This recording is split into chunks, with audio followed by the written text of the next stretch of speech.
Good morning, everyone. Welcome to episode 3 of Fire Starters. This morning, we have the privilege of listening to a guest who has created, crafted, and built a reputation and a brand around a term that has lots of conversation out there right now in the sales world, in the business world, social selling. So welcome, Kevin Thomas Tully. Kevin, your website is over on the chat on the side. People go check them out. Kevin, welcome. Thank you, Miles. I really appreciate you having me here today, and I appreciate you getting up. I know it's early on the West Coast, not early for you because I know you're an early riser, but I'm really glad to be here today and tell you about my day. I'm looking forward to it. But here's the question that we've asked every guest, and we'll continue to in this series. 2 questions. How do you start each day, and what routine or process do you follow to start every morning to ensure you get kicked off in the right way? Mike's yours, buddy. All right. Thank you, Miles. Well, it's pretty simple for me.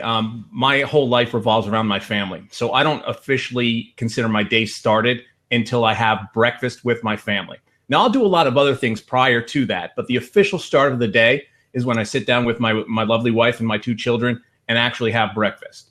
And that's one of the advantages of working remotely. And even when I am traveling, when I'm going somewhere to speak or present, or when I'm attending a conference, I will make sure that, given the technology that we have today, we're sitting down via webcam and having breakfast together as a family. So that's the most important thing that happens in my day.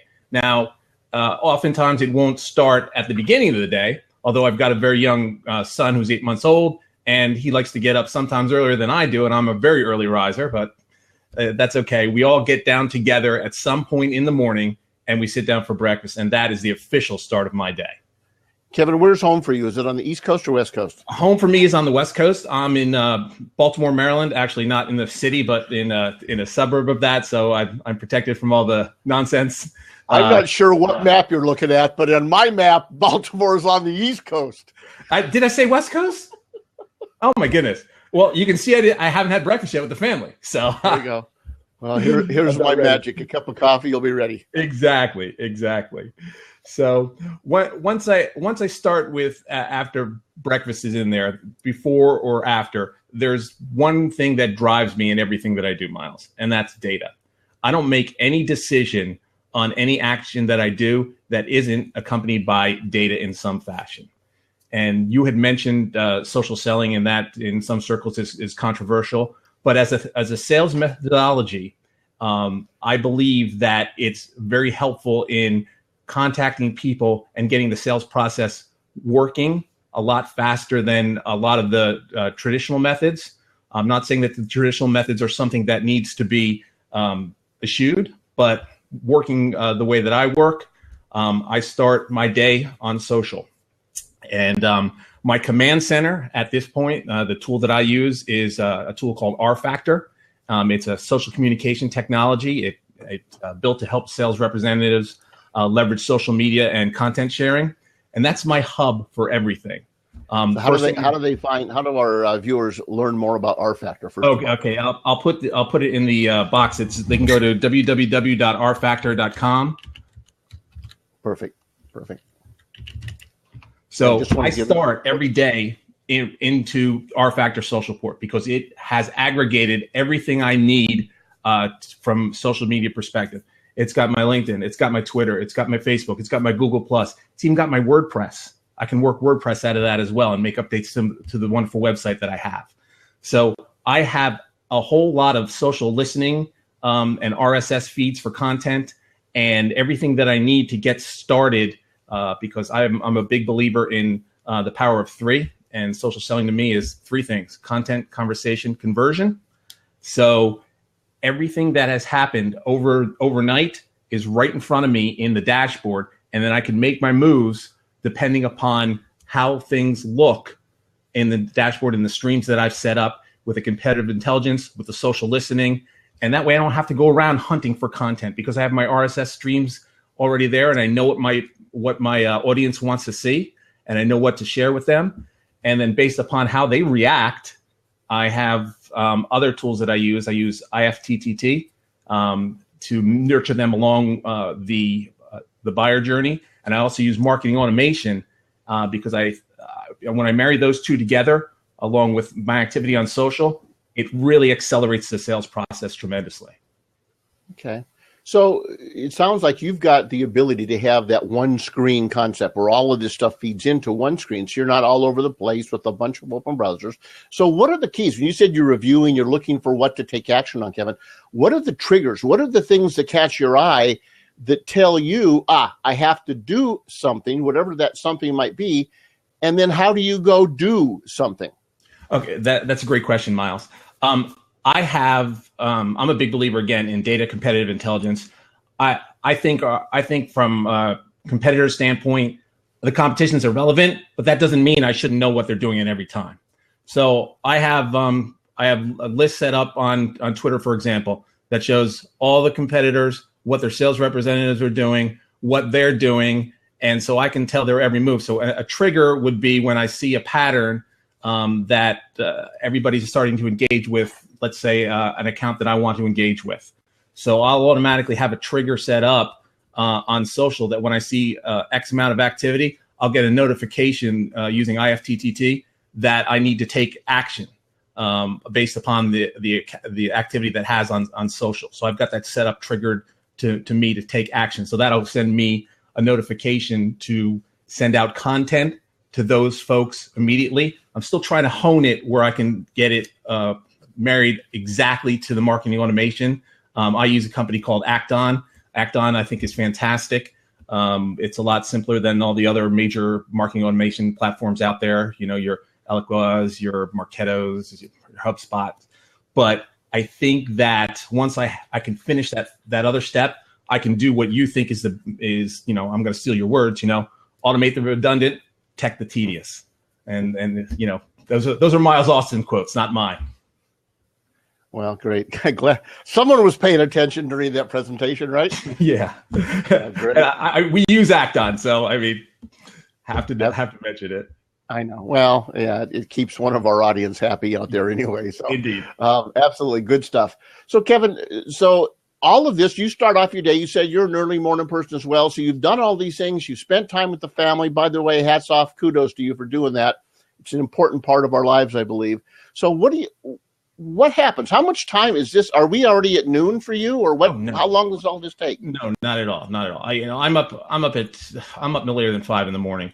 And within 20 or 30 minutes, I can have a look at my dashboard, have all my triggers that are set up with my alerts that come to me that are some I can trigger directly in the marketing automation to send content out based upon how they interact with me on social, how they interact with me on LinkedIn, how they interact with me on Twitter. Then I can just feed them into my marketing automation stack through Acton and have content based upon the content that I send out. I'm very specific with certain kind of content that's targeted to certain kind of buyers along the journey, whether it's they're in the discovery phase or whatever phase they're in along the journey. So depending upon how they react with that and what they do with that content will determine on what's the next piece of content that they're going to get on the nurturing phase. This to me, the review takes, I could probably do it in 5 or 10. But if I want to get very much into it, 20 minutes, 30 minutes tops. Also, the content that I'm going to share out that day, because I have my RSS feeds all set up from the blogs that I really like and the pieces of content and thought leaders that I see on social that I want to share out that's valuable to my audience. That's just a matter of, from our factor, click, send, schedule if I want. Okay. Kevin, what you've mentioned, you've talked about content a lot and how you share information, et cetera. What do you see are some of maybe the highlights, some of the things that most of the people that you're interacting with, which are for the audience, more B2B kind of executives and sales and marketing professionals, what in general, I would say, what are the topics? What's the content that you're finding that is resonating and getting you good action in these efforts? Well, most of the folks who I interact with on a daily basis, they obviously are hungry for anything about social selling, anything about processes, anything about information, and because they want to hone their sales process and take advantage of whatever kind of tools that they can use to grow revenue. So everything that I try to share out in some way is going to provide enough value to grow revenue, because Miles, if you're in sales and you're not talking about revenue, then you're probably in marketing and PR, because I was in marketing and PR and we never talked about revenue. We talked about all kinds of silly things that meant nothing whatsoever. But never ever talked about revenue once. I can tell you that from experience. Okay. They're interested in social selling. They're interested in lead generation. I'm a big fan of data, so I'm finding my audience is understanding that and liking that as well. There's a real segment of my audience who's hardcore data geek like I am, and then there's another segment of my audience who understands, like you do, that if you use data-driven processes and you use tools to automate things and make your life easier without taking away the relationship factor, then it's going to help you. It's going to be a time saver, because the most valuable content that anyone in sales has is time. And if you can do something to help save you some time and make your life easier, then it's going to help out your process in the long run. Okay, excellent. Any other tools? A lot of the people that hear these things are saying, okay, I got all these R factors and I got all these tools you talk about. Is there one, if I'm just starting off, if I just kind of want to get my feet wet and I'm just an individual producer, I'm just an individual owner of a company, an entrepreneur, what are a few of the tools that you would recommend they start with to get their feet wet with this whole social environment? Oh, okay. Pretty simple. I'll just go down a list of tools that I use, and some of them cost money, some of them don't. If you're going to be involved in social, you're going to need LinkedIn. If your company is going to pay for LinkedIn Sales Navigator, use it. I wouldn't pay for it. I mean, it's a LinkedIn monitoring tool, but it does help you find relationships easier. There's a tool out there that LinkedIn frowns upon, but it will help. Already? It's 12 minutes after, man. The fire truck's here. The time is over. You were just going to share with us one of those hot topics about LinkedIn. We'll have to get to it next time, Kevin. How funny was the timing of that one? Wow, that was fun, Miles. I couldn't believe you blew the whistle on me. I feel like on The Price is Right. There you go, buddy. Well, listen, thank you. It's been great. The audience, thanks for your questions. Thanks for your participation. Thanks for the interaction.